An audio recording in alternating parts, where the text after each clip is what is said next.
Linda retired at 64. She worked 38 years as a school administrator in Ohio. She never missed a 401k contribution. She bought a house, raised 2 kids, and did everything the brochures told her to do. She had $112,000 saved. Dave also retired at 64. Same age, similar salary, similar zip code. He had $680,000 saved. Neither of them inherited money. Neither of them had a trust fund. Neither of them did anything brilliant or reckless. They just ran different math, and only one of them knew it. Now here's the number that keeps me up at night. The median retirement savings for Americans at age 65 is $87,000. Not $87,000 per couple. That's the median. Half the country hits 65 with less than that. What's the pattern? They all believe the same story, and the story was always wrong. The story goes like this: work hard, save consistently, and at 65, your 401k, your Social Security, and your home equity click together like a machine and produce a comfortable retirement. 3 sources of income, 3 legs on a stool. Sit down, you've earned it. Here's the thing: that stool had 2 legs sawed off and the third one set on fire. And the financial industry spent 40 years telling you it was fine, because pointing that out doesn't sell products. My name is Nico, and I've been obsessing over this math for over a decade. I have several $100,000 personally invested. I run my own business. I work with accountants and fiscal lawyers. I've read the IMF's pension sustainability reports. I've gone through the BIS data on household savings rates across aging economies.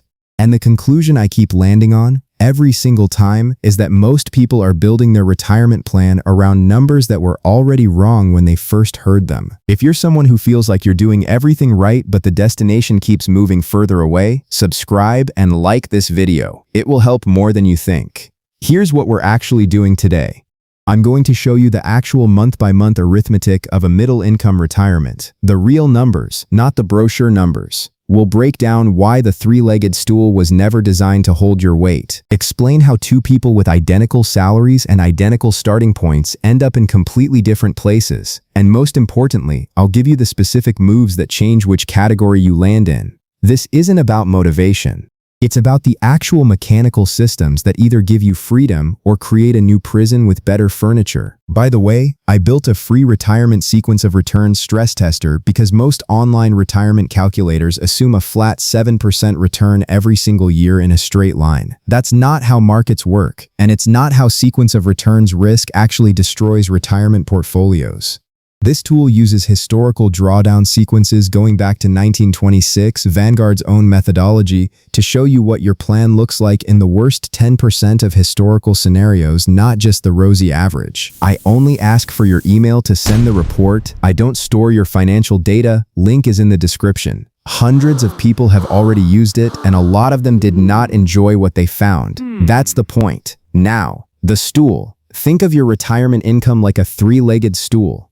First leg, a pension or defined benefit plan, a guaranteed monthly check for life regardless of what the market does. Second leg, Social Security, another check, indexed to inflation for life. Third leg, your personal savings, your 401k, your IRAs, whatever you manage to accumulate over a 30-year career. In 1975, most middle-income Americans had all 3 legs, a pension from their employer, Social Security, and personal savings on top. The stool held. Here's where it gets dark. The first leg got sawed off between 1980 and 2000. Corporate America quietly replaced pensions with 401ks, shifting the investment risk entirely from the company onto the employee. In 1983, 62% of private sector workers had a defined benefit pension. By 2020, that number was 12%. Same workers, same jobs, different system. Nobody voted on it. There was no announcement. It just happened, company by company, decade by decade. The second leg, Social Security, is wobbling. At current payout rates, the trust fund runs a cash deficit somewhere around 2033. Benefits would automatically cut by roughly 23% unless Congress acts. Now, Congress will probably do something, but probably isn't a retirement plan, and I wouldn't build my financial life on it. And the third leg? Your personal savings? Let me show you the math on what $87,000 actually buys a 65-year-old. Before I run those numbers, I want to show you why this is an old problem dressed in new clothes. Because the financial industry loves to frame every crisis as unprecedented, as if this time it's different and there's nothing you can do. History says otherwise. Go back to 1965. The United States is coming off the greatest economic expansion in human history. Full employment, rising wages, defined benefit pensions covering the majority of private sector workers. The GI generation is heading into retirement and they're doing fine. Then inflation starts creeping up, quietly at first. By 1973, it's running at 8.7%. By 1979, it hits 13.3%. The Federal Reserve, under Arthur Burns and then G. William Miller, keeps interest rates too low for too long. They're worried about unemployment. They're worried about slowing the economy. Reasonable concerns, and in pursuing them, they quietly annihilate the purchasing power of every American who saved in dollars. By 1982, someone who retired in 1965 with $100,000 in savings, which was a genuinely solid nest egg at the time, had the real purchasing power of about $38,000. They didn't lose money in a crash. They didn't make a bad investment. They held cash and bonds exactly as they'd been told. And inflation erased 62% of their real wealth over 17 years while they watched. Here's the kicker. Social Security's cost of living adjustments are indexed to CPI, but retirees spend disproportionately on healthcare and housing, the two categories that consistently outpace the broader CPI basket. So even with the COLA adjustment, retirees on fixed incomes fall further behind in real terms every year. It's not dramatic. It's quiet. It compounds. So what does 1965 have to do with today? Everything, because the same structural mechanism is operating right now. Inflation from 2021 through 2024 ran hotter than any period since that era. The people who got hurt worst weren't speculators. They were retirees and near retirees who'd been told their savings were safe. The cruel irony is that the people who get hurt the worst are the ones who did everything right. Let me show you the math. Specifically, I want to show you what happens to that $87,000 in practice and why the stool collapses so much faster than anyone expects. Linda is 65, 38 years of contributions. She has $112,000 in her 401k, slightly above median, but not by much. She also receives Social Security of $1,850 a month, which is close to the national average for a mid-career earner. Her fixed monthly expenses, rent, utilities, groceries, basic healthcare, run $3,200. Month 1, Social Security covers $1,850. The remaining $1,350 comes out of the 401k. That's $16,200 a year in withdrawals. At that rate, the $112,000 is gone in under 7 years. She'll be 72 with no savings and fully dependent on Social Security to cover expenses that keep rising. Now add one realistic complication. The market drops 20% in year 2. Her $112,000 becomes $89,600 after that first year of withdrawals. She still needs $1,350 a month. The savings are gone by 71. She has 20+ years of potential life left with no third leg. And here's what most financial plans don't model honestly. Healthcare. Average out-of-pocket healthcare costs for a 65-year-old run roughly $6,800 per year. By 75, that climbs to over $11,000. Medicare doesn't cover dental, vision, or long-term care. A single serious health event, a hip replacement, a cardiac episode, costs $30,000 to $50,000 out of pocket even with coverage. Linda's stool doesn't have a cushion for any of that. Linda isn't a cautionary tale. Linda is the median American retirement story. She's the math the brochures never run. Now here's Dave. Dave is also 65. Similar salary to Linda across his career. He managed logistics for a regional distributor, never broke 6 figures. But Dave made 2 decisions differently. First, he started contributing at 28 instead of 38. Second, he never touched his contributions when things got hard. Not in 2001, not in 2008, not during the 2020 crash when his statement looked like a crime scene. Dave has $680,000. He takes $2,200 a month from the portfolio, about 3.9% annually, just under the safe withdrawal threshold. Combined with $1,950 from Social Security, he has $4,150 coming in every month. His expenses are $3,400. He has a $750 monthly surplus. He can absorb a bad year. He can absorb a bad 5 years. His stool has 3 legs and none of them are on fire. Same starting income, same zip code, same economic environment, different outcome. Entirely because Dave started 10 years earlier and held his nerve during every downturn. The second person didn't have more money. They had optionality. Now here's where most people stop paying attention, and it's the most important part of this entire video. The reason Linda and Dave ended up in such different places isn't intelligence or income. It's that Dave understood something about the stool that Linda didn't, that the stool was never going to hold on its own, that the first leg was already gone, that the second leg was shaky, that the third leg had to carry the whole thing, and that meant building it bigger, earlier, and more deliberately than any brochure ever suggested. Here's where it gets interesting. In 1978, Congress passed the Revenue Act. A benefits consultant named Ted Benna found a clause, Section 401k, that allowed employees to defer taxes on contributions to a retirement savings plan. The clause was originally written for executive compensation packages. Benna repurposed it for ordinary workers. The IRS approved it in 1981. By the mid-1980s, corporate America realized it could replace expensive defined benefit pensions where the company absorbs all the investment risk with 401k says where the employee absorbs all of it. And they made the switch, company by company, decade by decade.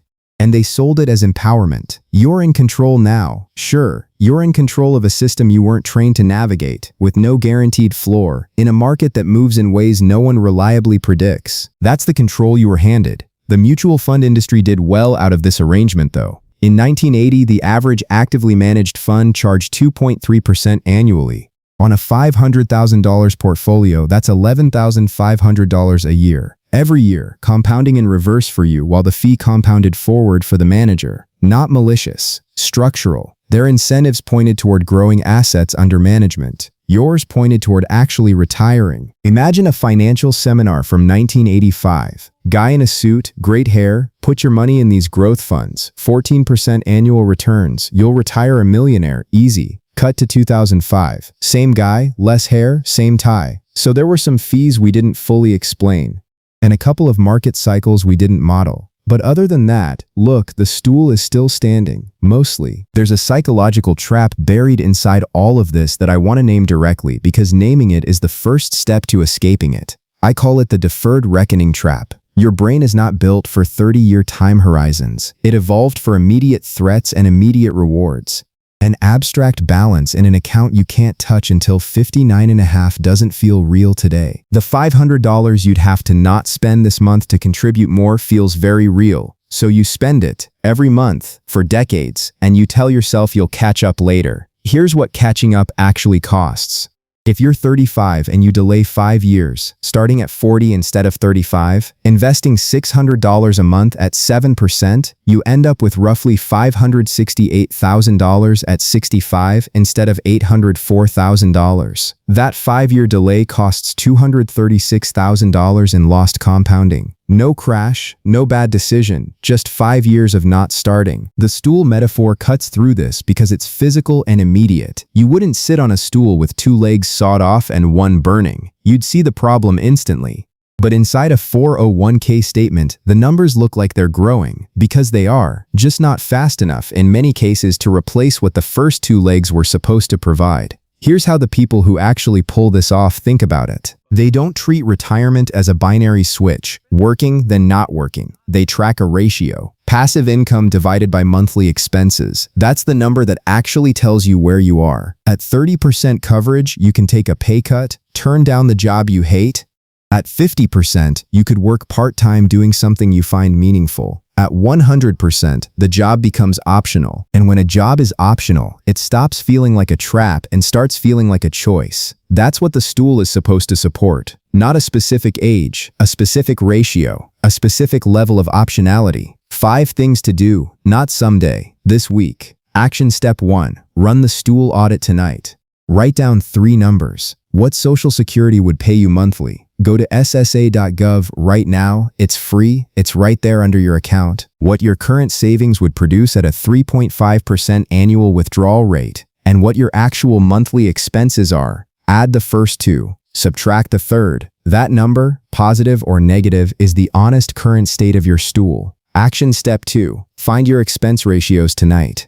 Log into your 401k and look at the fund level fees. If your total annual fee burden, fund expenses plus any advisor charge is above 1%, you are paying more than you need to. Vanguard, Fidelity, and Schwab all offer broad market index funds with expense ratios under 0.1%. A shift from 1% to 0.1% on a $300,000 portfolio over 20 years saves you roughly $60,000. That's not a rounding error, that's another leg of the stool.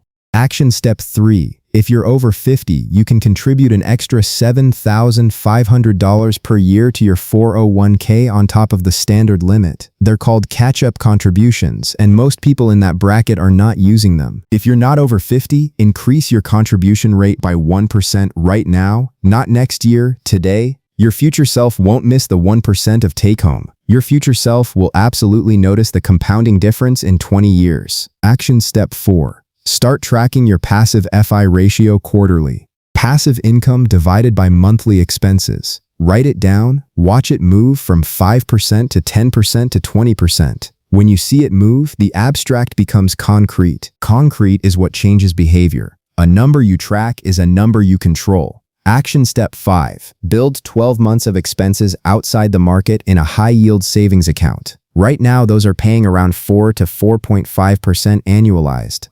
That's your income floor. The money that means you never have to sell equities at a 35% loss because you have no other option. The single most dangerous thing about a stool with one leg is being forced to shorten that leg further at the worst possible moment. 3 things to take away. 1. Your retirement number isn't what the calculator shows when you assume average returns. It's what you actually need if the market drops 30% in the first 5 years after you stop working, because sequence of returns will make or break you faster than any 40-year average. 2. The stool was never going to hold as designed. The first leg was quietly taken away by your employer. The second leg has a structural uncertainty you can't control. You have to build the third leg bigger and earlier than every brochure ever suggested, not because the system is evil, but because its incentives were never aligned with yours. 3. The people who actually pull this off aren't the ones with the biggest pile.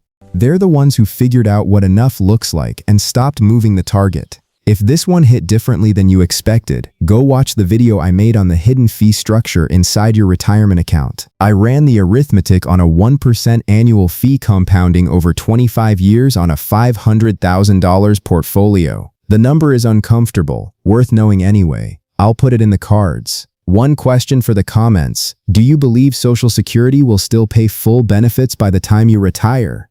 I'm genuinely asking because your answer changes your entire retirement math, and I'm curious how people across different ages are thinking about this. Like and subscribe. It will help more than you think. Don't be the one still sitting on a burning stool, waiting for someone to warn you. Lazy investing built more fortune than crypto memes.